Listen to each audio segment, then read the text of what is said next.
Bom dia a todos, sejam bem-vindos ao canal Terça Livre TV. Eu sou Max Cardoso e esse é o Boletim da Manhã.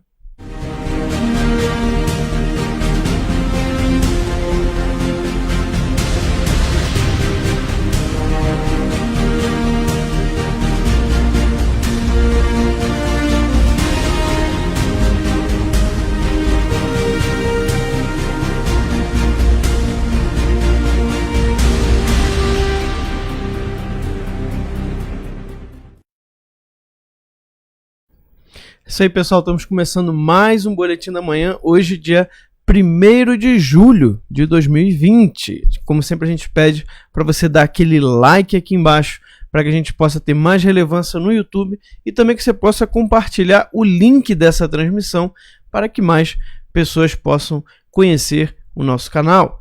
E hoje nós temos aqui um convidado conosco, Will Halber. Bom dia, Will, tudo bom? Bom dia, meus queridos. Como é que estão as coisas no Brasil? A República Brasileira ainda íntegra depois dos acontecidos aí? Tudo tranquilo em terras tupiniquins, meu querido? Pois é, a gente tem muita coisa hoje acontecendo, né? Até de ciclone bomba, né? Até a bomba midiática que não estourou, né? Olha, é um monte de coisa, mas estamos aí junto aí. Muito obrigado, meu amigo. Tamo junto aí. Valeu. É isso aí. E ontem foi aprovado no Senado, por o texto base, né? Foi aprovado por 44 votos a favor e 32 votos contra, aquela PL 2630, né? Que é a PL das fake news, a PL da censura.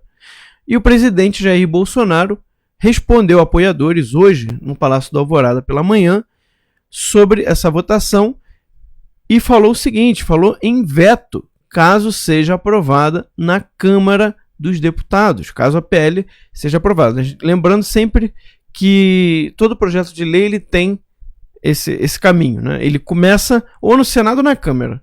Como esse começou no Senado, então ele primeiro foi votado no Senado, depois ele é votado na Câmara, e se não sofrer nenhuma modificação na Câmara, ele vai direto para a sanção ou o veto do presidente Bolsonaro. Então o presidente Bolsonaro falou o seguinte: se for aprovado, cabe a nós a possibilidade do veto. Acho que não vai vingar esse projeto. Tem que ter liberdade. Ninguém mais do que eu é criticado na internet e eu nunca reclamei. No meu Facebook, quando um cara faz baixaria, eu bloqueio. É um direito meu, declarou. É isso aí, né, Will? Já existem dispositivos suficientes para isso, né? Olha, meu querido, eu digo o seguinte, assim, que tem muita pessoa, até hoje pela manhã aqui, eu vi bastante gente no consultor jurídico, no Conjuro, batendo palma para essa aprovação, dizendo que foi muito bom, que tudo muito bacana o que aconteceu.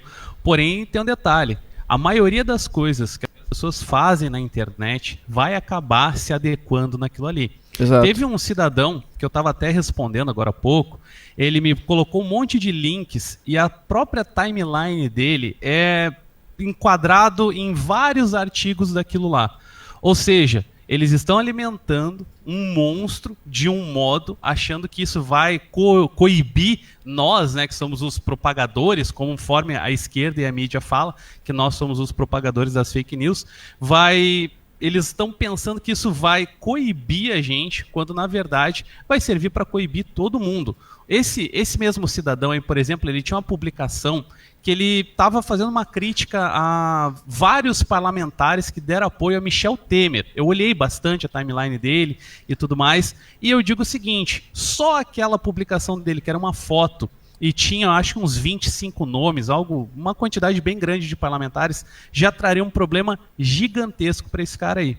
Ou seja, quem está batendo palma para isso, quem está achando muito legal isso daí, vai ser uma pessoa que, quando se der conta, vai estar imersa numa quantidade gigantesca de problemas e aí vai se arrepender, só que vai ser tarde demais. Para a questão de injúria e calúnia bom, difamação é mais difícil, mas a questão da injúria, que é o que mais acontece, isso daí já tem dispositivo legal, já existe o Código Penal para isso.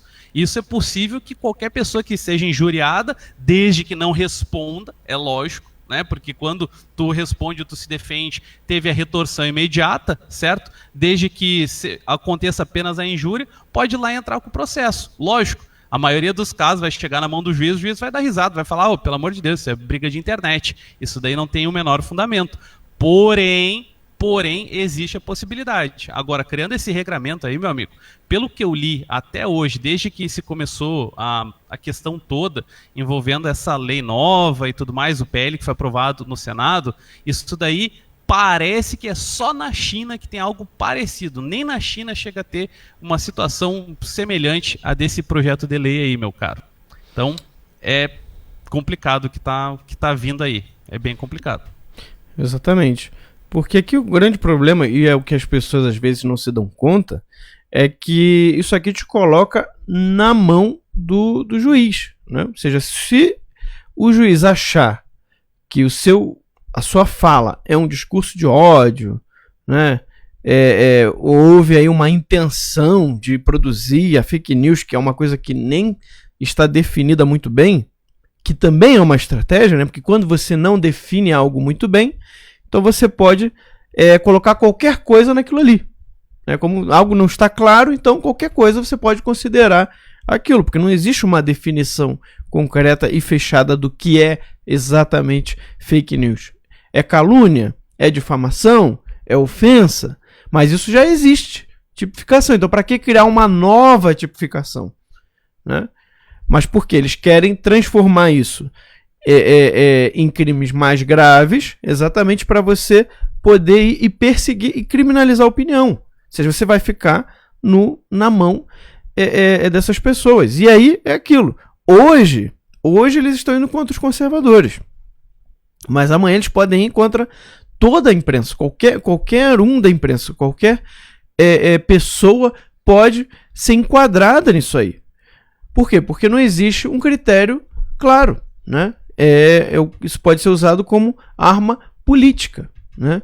No sentido mesmo de querer controlar a opinião, de querer criminalizar opiniões. Hoje está sendo um grupo, mas amanhã pode ser outro, né? Se as pessoas pensassem bem racionalmente, elas iam entender que aqui o que está em jogo é um direito fundamental, é algo que é essencial, inclusive para você dizer que você está numa democracia.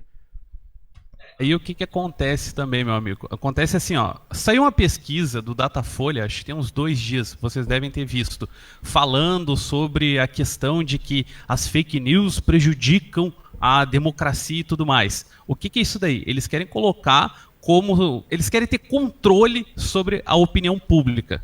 Eles vão definir o que é a opinião pública. Eles vão dizer, a opinião pública é isso aqui, é essa pesquisa aqui que é a opinião pública. E aí, quando tu te manifestar contra aquilo ali, a partir daquilo ali tu vai estar enquadrado dentro da lei, tu vai estar enquadrado dentro de uma questão da fake news, e aí vai começar o problema. Um outro ponto também é o seguinte, hoje tem bastante gente aí, não são tantas, mas tem uma quantidade que está desagradado com o Bolsonaro. Beleza, vamos imaginar uma situação hipotética aqui, chegou uma próxima eleição, entrou um outro cidadão qualquer e dentro da vigência dessa lei que está hoje. Aí sai uma pesquisa, lembrando que é uma situação hipotética, meus amigos, sai uma pesquisa e coloca lá que o presidente X está com 79% de aprovação recorde, porque quando era no Bolsonaro era 40%, então está com 79%. E aí algumas pessoas começam aí no seu Facebook, que já está com CPF, RG e tudo mais, começam a se manifestar dizendo que não, que ele está fazendo mau governo, o presidente X não presta, o presidente X teve um envolvimento com não sei quem em tal época. Pronto, precisa pegar uma ou duas dessas pessoas aí para que elas sejam processadas, tenham que gastar bastante dinheiro contratando advogados e tudo mais, passar bastante perrengue no tribunal, para daí sim começarem a cair na realidade. Meus amigos, assim, ó, nós já conhecemos esquerdistas, não é de hoje que a gente conhece, e a grande realidade não importa o que está sendo feito, o que importa é contra o Bolsonaro, é contra o pessoal que é conservador, então isso é muito bom. Pode ter certeza que vai ser nessa linha aí. É nessa linha que é o pensamento deles e o controle da opinião pública através de pesquisas e tudo mais. É esse o fundamento, esse é o grande fundamento da lei. Eu até vi alguma coisa, perdão por me estender um pouquinho mais, eu até vi alguma coisa no Twitter, eu não lembro quem foi que colocou, mas alguém escreveu mais ou menos assim, que essa questão toda dessa legislação junto com a doença que está acontecendo e, para quem não sabe, estão especulando, já estão quase afirmando que tem uma doença pior ainda que está para surgir aí. Isso daí tudo é para evitar com que com que pessoas como nós demos a nossa opinião, que nós mostremos outros profissionais dando opinião contrária a várias coisas. E isso daí, qual é o objetivo? Nos criminalizar e deixar as pessoas aprisionadas dentro daquilo que eles vão definir como sendo opinião pública, como sendo certo e como sendo aquilo que é o permitido a ser dito. Certo, meu querido? É mais ou menos por aí que eu vejo essa questão toda. Exatamente, Will. Daqui a pouquinho a gente coloca também aqui o vídeo do Bolsonaro hoje falando isso aqui. E vamos aqui comentar uma outra notícia, né, que saiu hoje. Então a situação no Rio de Janeiro, ela sempre foi muito complicada. A gente tem visto aí várias coisas acontecendo. E hoje, né, a Polícia Civil iniciou na manhã desta quarta-feira, dia 1º, a Operação Águas Claras, que apura irregularidades em licitações e contratos emergenciais na SEDAI. Né, a SEDAI aí que já vem há algum tempo recebendo denúncias e uma série de suspeitas de infrações que os cariocas já, mais ou menos, já escutam isso há algum tempo. Em parceria com o Ministério Público do Rio, o Tribunal de Contas do Estado, os agentes cumprem 14 mandados de busca e apreensão. Contudo, não há pedidos de prisão. Leia também o custo da ineficiência, reportagem publicada na revista Oeste, né, falando exatamente sobre isso. Na mira dos policiais estão a sede da SEDAI no centro, casas de 4 ex-diretores e ex-funcionários da companhia e a residência de um homem apontado como lobista e intermediário. De acordo com o TSE, desde 2018 há um esquema de corrupção na estatal. Portanto, teria causado um prejuízo de 63 milhões de reais aos cofres públicos. Além disso, a corrupção se estende a prefeitos que teriam subornado agentes públicos para fraudar licitações. Em síntese, ex-diretores e empresários foram monitorados por 1 ano. De acordo com o Ministério Público do Rio, o material coletado apresenta fortes indícios de superfaturamento.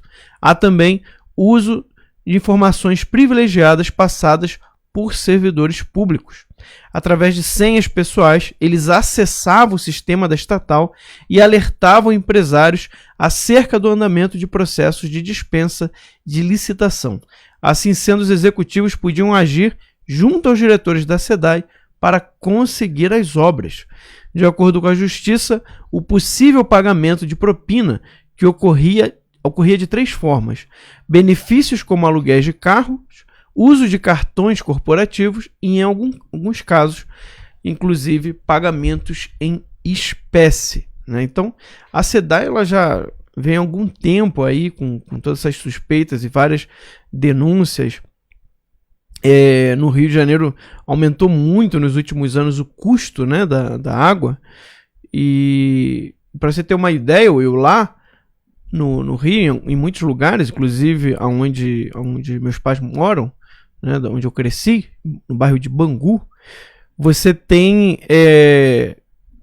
a Alerj, ela aprovou uma lei que a SEDAI ela pode cobrar pelo tratamento de esgoto que ela ainda não faz. Né? Exatamente, você já paga, porque assim, não, mas você já está pagando porque eles estão preparando para fazer, entendeu? Então você está pagando pelo serviço futuro. Vai tratar, veja bem, nós temos um pensamento, um projeto, vai ser tratado, Deus sabe quando, mas vai ser tratado. Nossa, que absurdo, cara. Que absurdo. Pois é. Pode prosseguir aí, pode prosseguir. é esse tipo de coisa que acontece no Rio de Janeiro e que os cariocas ficam aí à mercê, né? A gente fica à mercê desse tipo de coisa. Olha, meu amigo, é um absurdo isso que acontece, cara, porque assim, ó, é tanto dinheiro que são vaza, sempre né, milhões, né? o mais básico. Acho que o menor valor, que Deus que me perdoe dizer um valor baixo disso daí, foi que tu disseste há uns dias atrás que eram em torno de 5 milhões de reais, acho que de verba desviada. Acho que foi o menor valor que eu cheguei a ouvir nos últimos tempos, sabe? Sempre são dezenas de milhões de reais desviados e valores que